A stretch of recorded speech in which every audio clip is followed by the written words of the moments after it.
Ipiprepare ko muna yung garlic spread. Meron ako ditong softened butter.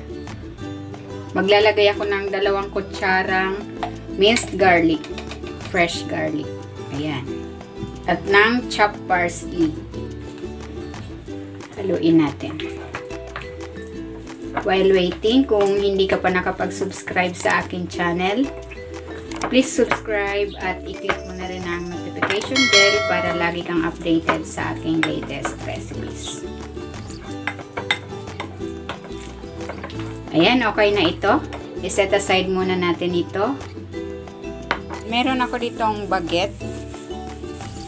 Hihiwain ko muna ito.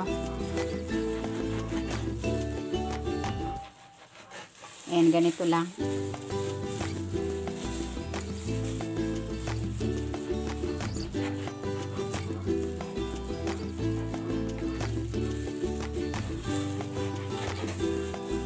Maglalagay na ako ng garlic spread. Ayan.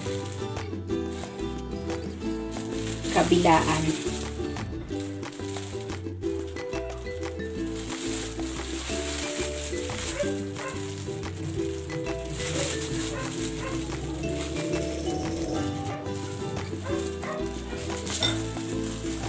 Ayan, okay na ito. Pwede na natin itong i-toast. Mainit na itong ating kawali. Maglalagay na ako.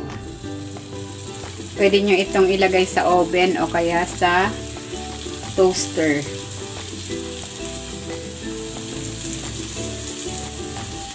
Ako dito na lang sa kawali para mas mabilis.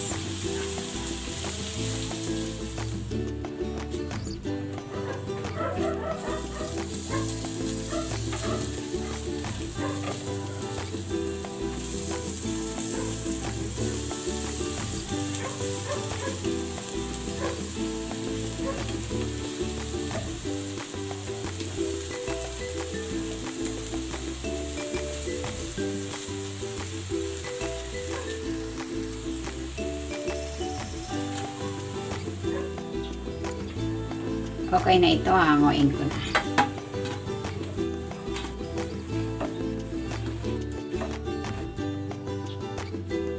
Salang ko pa yung natitira pa.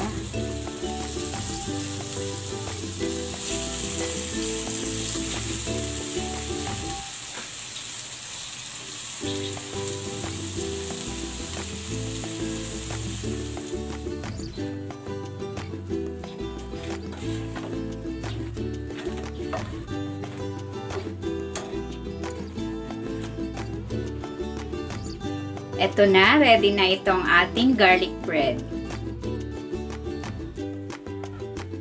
Tikman na natin.